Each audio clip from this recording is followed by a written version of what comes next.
I'm going to explain to you folks why it is that we have a electoral college and do my best to dispel a couple of myths that are out there. Hillary Clinton, in her concession speech, referred to the United States as a constitutional democracy. Pundits on the mainstream media, politicians, and a lot of people on social media referred to the United States as a democracy. Absolutely nothing is farther from the truth. We are not a democracy. The United States was established as a federal republic. And the reason for that is quite simple. See, under a democracy, majority rule is what wins. That's what matters. Okay? The Athenians in ancient Greece were the first ones to really kind of come up with this whole idea of democracy. It didn't work so well because there was no room for dissent. It was literally mob rule, and it was an absolute catastrophe for the Athenians. The underclass had no say. Folks who disagreed with the majority were persecuted. Take a look at the life of Socrates, for example. Pericles is another example. He wasn't a victim to the extent that Socrates was, and that he was forced to commit suicide, but he had to basically lie and cheat and scam his way to convince the majority of Athenian electors to build a navy in preparation for the Persian Wars. So the founding fathers, they understood this. We have the advantage of looking 2,000 years into the past. The reason why the Electoral College was founded, the reason why it was set up by the founders during what's called the Great Compromise.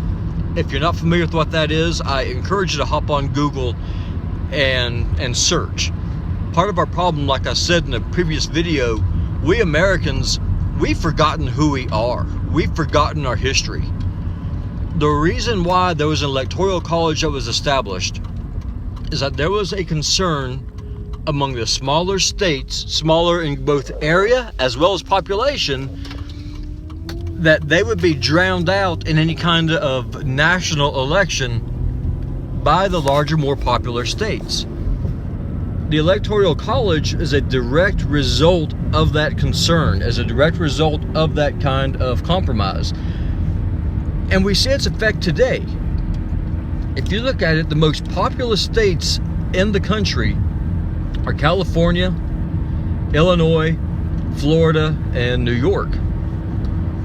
Those states literally dominate, as far as a popular vote goes, the rest of the country.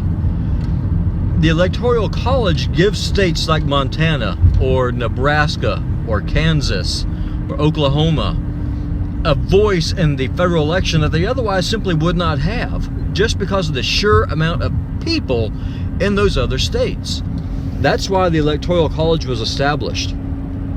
See, a republic is not a democracy.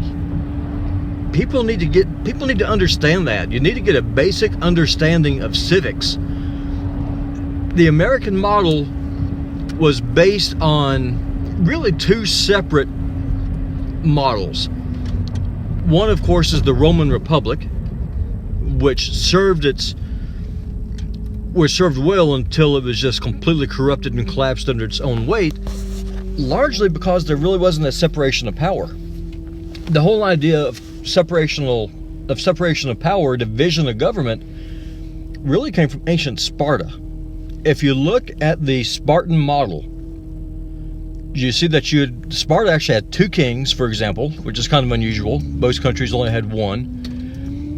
Then you had the ephors. Then you had the assembly, and that was the way that their government was set up. It was the farthest thing from a democracy that you could possibly get, but it was a very, very stable form of government. What the founding fathers did, they took the idea of the Spartan model and the Roman model, they merged them together. And that's where this system comes from. So for you folks who are out there advocating abolition of the Electoral College, you need to understand what you're advocating is the establishment of mob rule.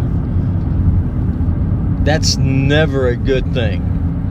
And for those of you folks who are in the flyover states like I am, you need to look long and hard, because the Electoral College is really probably the last vestige of states' rights that we have in any meaningful way.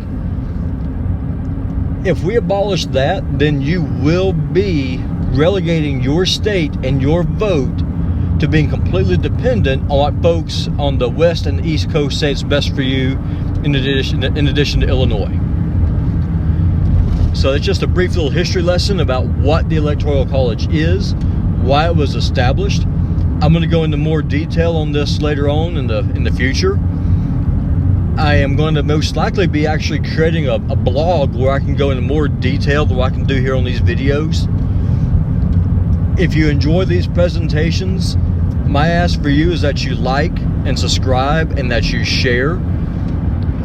The educational system does such a poor job in educating the youth in the United States. It's really no surprise that they're pig ignorant. It is up to you and it's up to me to really kind of get the truth out there and undo the brainwashing that's floating around. And as always, thank you for watching. Appreciate your time. I'm the Misplaced Rebel. I'm signing out. And again, I really use your support. If you agree with this, if you like it, if you found this video at all worth your time watching, give it a thumbs up, subscribe, and share. Again, I appreciate you. Have a good day. Bye-bye.